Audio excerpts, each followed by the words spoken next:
Magandang hapon po mga idol. Dito na po ako sa may MOA. Dito na po yung ating makikita dito sa harapan ng MOA. Makikita natin po yung pinakamalawak na tambak na dito sa may harapan.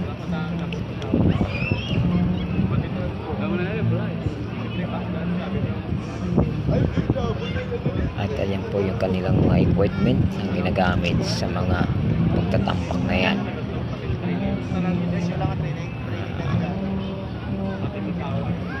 Hindi ko alam kung ano ang mga purpose ng equipment na yan, pero talaga naman napaka husay. Sobrang lalim ng dagat na yan, nagawa nilang tambakan po yan. At yan na po yung kanilang mga tambak.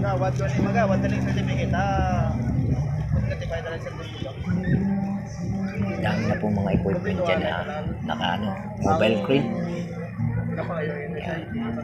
Siswing na natin mga idol para makita na natin yung pinaka lawak na tambak dito sa dagat ng MOA. At palubog na po yung araw at kita na natin po yung araw. Ayan po.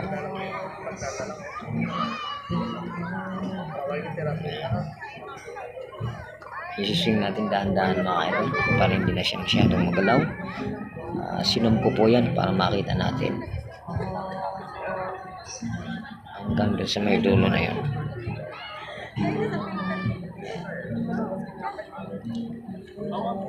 At dito po sa harapan ay meron pong space na dagat pa rin,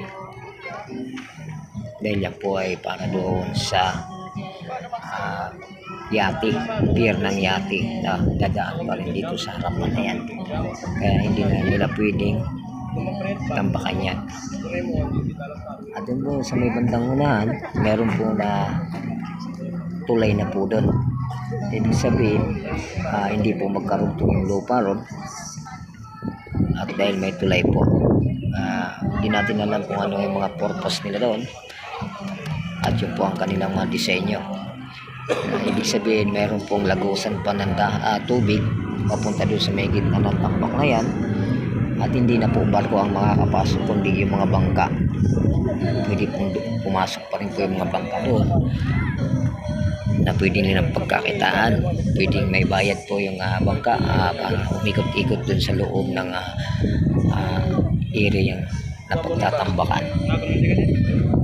Yan po yung space na dagat dito, mula dito sa seaside wall hanggang doon sa may kanilang seaside wall din again.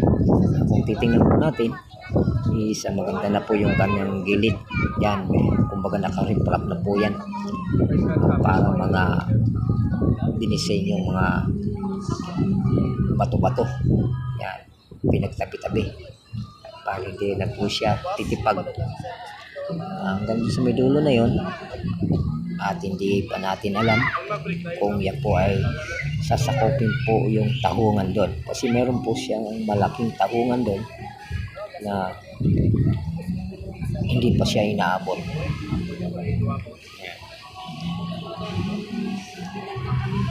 Medyo madilim po yung ating video dahil po ay sa sinag ng araw, at pangalawa yung labo ng camera ng cellphone ko. Ayan na po, makikitang-kita na po yung araw mga idol. Ayan, tapat na tapat. Meron na po siyang kalsada dyan sa mga idol, dahil nakikita po dito yung mga sasakyan na tumatakbo at yung mga truck na may mga karga at tumatawid po dun sa may tulay patungo dun sa may Manila Bay. Yun po kanilang way palabas papasok.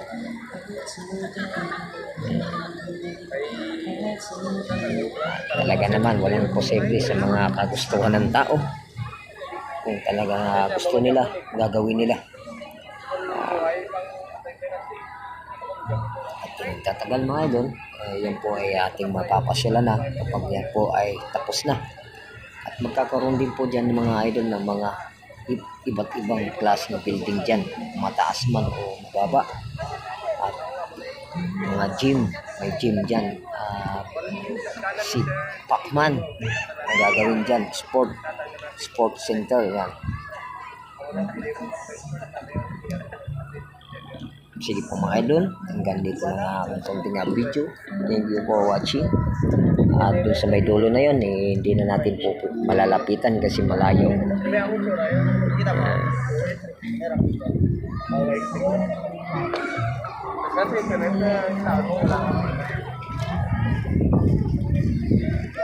Yun na po yung 4th floor mga idol. Kitang-kita na po yung 4th floor. Marami rin po namamasyal doon. Ayan o.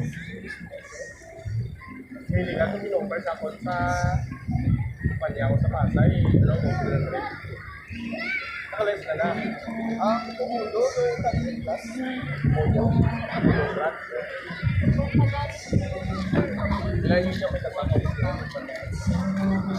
Ay, mainit pa rin mga idol. Siguro pag mga alas 6 na, yan na, malamig-lamig na.